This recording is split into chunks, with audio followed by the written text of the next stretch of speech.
I've always tried to be a model citizen. I'm a nice and polite person. I greet my neighbors. I'm a committed professional. I've never refused to work overtime when I've been asked to, not once. I pay my taxes religiously, even when they are quite high. I'm a law-abiding citizen. I've never hurt a fly. Never, ever committed a crime. Not even a minor traffic violation. I have never even littered. Ever. And you have screwed up my life for good, you miserable pricks. You're gonna pay for this, Arcadia!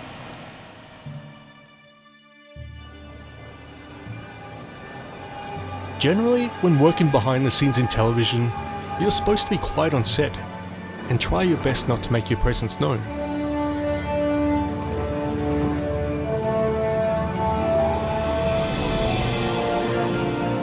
But a stage tech at Walton Media has other ideas. After all, desperate times call for desperate measures, and she's got a life to save. And for one unassuming everyman, a little excitement is coming his way.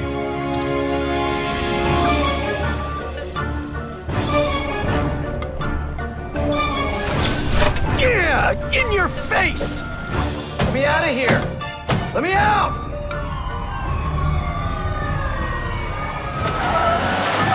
Whether he's ready or not.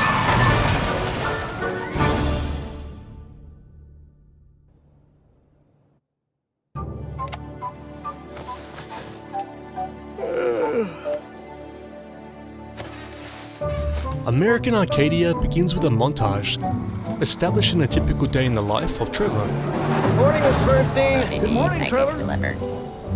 It's quiet, unassuming, and more than a little repetitive. The man has carved out a routine for himself. His primary day-to-day interactions being with this robot housekeeper and beloved pet turtle. But that all changes when the mysterious Kovacs breaks the fourth wall and tells him to run. Oh, come on! I didn't even save. Hey guys, did you lose your... What? Gus is dead. Trevor Hills, please. Your supervisor requires your presence in the meeting room on the 10th floor. Now what? Trevor, listen carefully. I don't have much time. As soon as you enter that meeting room, your supervisor is going to congratulate you for winning the EDGE travel grant.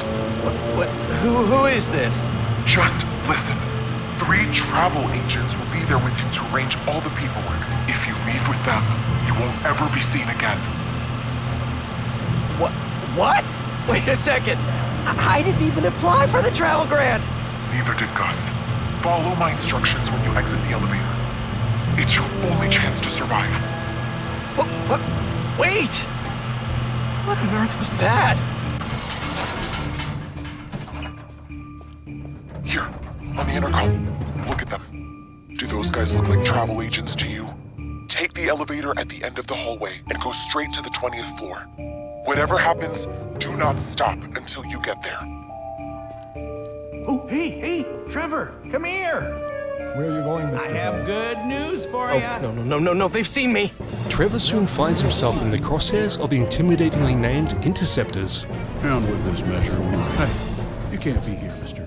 This is private. Sorry, I just, don't mind me, bye. Who have a single-minded determination to, well, intercept him. 10392, stay right where you are. Sorry, couldn't hold it. Take the stairs. Subject 10392 is attempting escape. Initiate interception protocol. Interceptors, get the subject now! They've trained for this, and now's their time to shine. I had worked in Walton Media for 8 years, and I never saw or heard a thing about those guys. As I said, it was just an urban legend. Until now, because the Interceptors were real. But they just might have underestimated our newfound protagonist. Don't move! Don't move or I'll shoot you, I swear to God! I know when someone has what it takes to pull the trigger just by looking in their eyes. And you don't have the guts, 10392. Damn it! Just leave me alone! After all, he's got someone looking out for him, and together, they're going to break out of the city. American Arcadia's elevator pitch is a simple one. What happens when you mix the Truman Show with The Fugitive? Good times, that's what. Think exciting action set pieces contrasted against quieter moments of stealth and espionage. If you see this individual, please immediately report him to local authorities. It's the latest from Out of the Blue, the studio who cut their teeth on Call of the Sea. And while there's a neat reference or two here and there, Oh, I love this movie. A 1946 classic with Joan Fontaine and Gregory Peck. American Arcadia embraces different genres. This one's more of a platformer puzzler hybrid, with sprinkles of a walk-in simulator thrown into the mix. The Arcadia Dome is visible from almost every angle of this office. The weather is probably the only nice thing inside. Its hook? Well, you're taking the bright and colourful surrounds through two distinct perspectives. And not just because there's two playable characters either. It's a whole lot more literal than that. Trevor navigates his world in third person, often through CCTV feeds being monitored by Kovacs, who maneuvers through the control room and outside world itself in first person. These parts are where you can feel the Call of the Sea vibes. Each section has its own style, and you're never confused about who you're playing at any given time. Ay, Dios, I thought she had caught me. Though, technically, when you're playing as Trevor, you're also playing as Kovacs. Plot twist. Okay, Trevor, I'm back. Oh, thank God. Let me explain. For the most part, the platform in itself isn't overly complex. Running, jumping and the like. Having access to someone in the control room? Well, that's a game changer for someone in Trevor's predicament. Hey, help me with that door, Angela, would you? Yeah, just a second. Particularly since Kovacs seems to know more about the inner workings of Arcadia. She guides him through obstacles, clears paths, and works to put some distance from those in pursuit. Son of... That means you're often doing multiple things at the same time on the same controller. There we go, it's on. Moving Trevor about while Kovacs does her thing manipulating the world around him. This light thing is getting on my nerves. My signal, I Bill's want got you to out of haul the ass like East there's no Tower. tomorrow. How is that possible? What's going on? Somebody stop that car alarm. Now, Trevor, run! It's Trevor Hills. Get him! Come here, you. When you're in the zone and everything's going smoothly, it's incredibly fun and such a cool mechanic. Multitasking here demands a level of precision that lends itself to messing up over and over again if you don't get the timing or positioning just right. Subject is cornered. Send drone to area 84F. You're then transported back to the last checkpoint. Admittedly, usually only seconds before, it's not the end of the world. You just have to keep at it until you get it right. Damn it. But even so, it happened often enough to disrupt the flow of the chase. Especially in the instances where it's not immediately clear what you're supposed to be doing. I found myself increasingly annoyed as the game progressed, and the finickiness persisted. There was one section involving drones that required you to wait for them to get into position. Mess up, and you best believe you have to watch that entire sequence again and again. Why is this door beeping so loud? Stop beeping, damn it! And hey, I acknowledge there's every possibility here that I just need to get good, right? Does subject 10392 clear text Trevor Hills mean anything to you? Plans unravel quickly, and often you've got to course correct in the blink of an eye. That's where Kovacs comes in. Damn it, there's no exit here. Hey, you, strange voice or whatever you are. Can you hear me? What do I do now? Wait in there. I have to do something really quick. What? Calm down. Don't Panic. I'll be right back. Sometimes she's got a contingency, other times she's just winging it. Oh, look at this. I can't believe it. You're an absolute disaster when it comes to security measures, Gene. But thank God for that. The first-person segments offer a change of pace, giving you some downtime from the action. Ta-da! Door open. Here's where we get more of the intricate puzzles that puts Kovacs' cleverness to the test. Yes, I got it.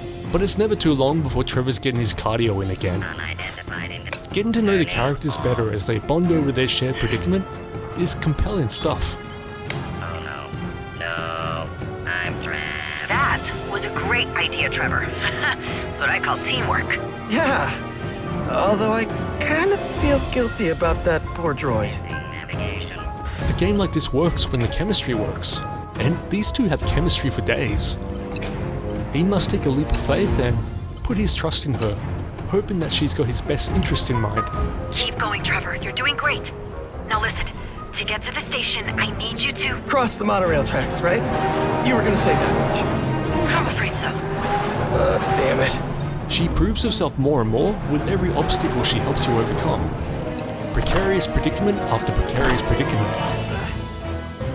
Instructions given from the relative safety of the outside world. Get that van, Trevor, now! Where do I go? What do I do? Back to the station! Go back to the station! Back to the station? Are you crazy? Just do what I'm telling you! There's not an entirely level power dynamic happening here. Interceptors, maintain pursuit! But still, she seems to know what she's talking about. You got a death wish or what? Kovacs, I'm running out! Jump as far as you can! So when Kovacs says jump, it just might be in our best interest to do so. Wait, you jumped into a swimming pool from the 20th floor of a building? Yes, and while I think it's pretty obvious, I'm not exactly a daredevil. Although in hindsight, that jump was nothing compared to what I had to do afterwards. But what's the agenda here? Is she helping you out of the goodness of her own heart? Kovacs, if you can hear me, please do something! Kovacs. Who is Kovacs? Ah! So that was Miss Solano's doing. Yes, but she obviously knew it wasn't that far to the ground. That's why she opened the hatch. Yeah, of course. I mean, I have had everything under control. What do I do now? Where do I go? What on earth? The situation has made Trevor, understandably, more than a little paranoid. But, you know, George Bernstein, your neighbor, he was in cahoots with the show from day one. Not Mr. Bernstein. I've known him since I was a kid. Yeah. I must have the full list of NPCs somewhere, so if you want, I can send it over. No. There's no need, really. You revealed quite enough of Arcadia's intricate lies for me today. Who can he trust if he can't trust his own perceptions? What's really going down behind all this? Working that out is all part of the fun, and you're rooting for Trevor every step of the way. Wow, Trevor is wreaking total havoc.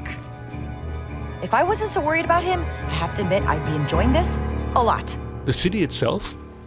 Well, it's all gleaming retro 70s futurism. Straight out of Epcot or the Jetsons. To be clear, there's nothing overly futuristic about Arcadia by today's standards, but it absolutely feels like something that was envisioned as an idealized future from a bygone era. One that doesn't quite align with reality. Think color palettes of yellows and oranges, where shag carpet probably wouldn't be out of place. It's a striking locale for sure, and a seemingly delightful place to live and work. Until you find yourself on the run, forced to risk life and limb in the most death-defying of stunts. But man, if you're gonna be hunted down by shadowy secret agent types, I hate my life! This is the place to be. With lavish and detailed backdrops as far as the eye can see. It rhymes, so it must be true. Nothing nefarious could possibly be lurking beneath such a utopian facade, right?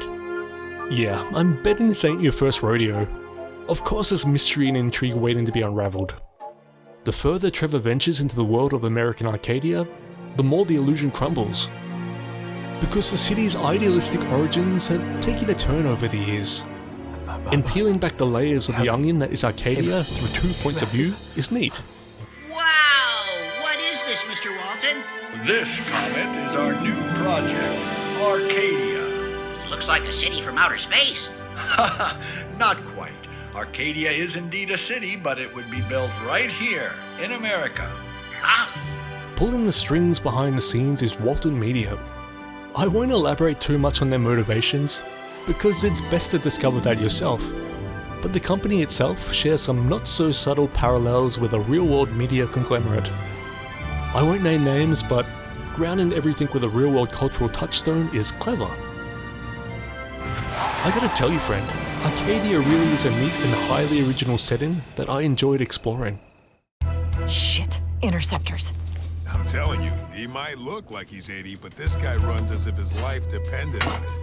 Well, that kind of makes sense. All night long. Well, maybe not the countless indistinct vents. You'd best believe the city is filled with them. Sorry, man. But otherwise, it's a whole lot of fun to learn about the world and the mystery at its core. Live from the Arcadia Dome, I'm your host, Vivian Walton. And this is American Arcadia. Whew, oh my, looks like a storm is gathering. While there are flaws, sure, American Arcadia is a game I can strongly recommend. But this is no reality show, Angela. American Arcadia is the most advanced sociological experiment ever conducted. It has changed the way we perceive society, and even... Is everything okay? Huh? Yes, it's... I really have to get going, Kendra. I hope everything is solved by tomorrow morning, you know, right? Okay, see ya! That was MoseyThrough. I'm Dan Clarke. Thanks for watching. And don't forget to mosey through to the like and subscribe buttons.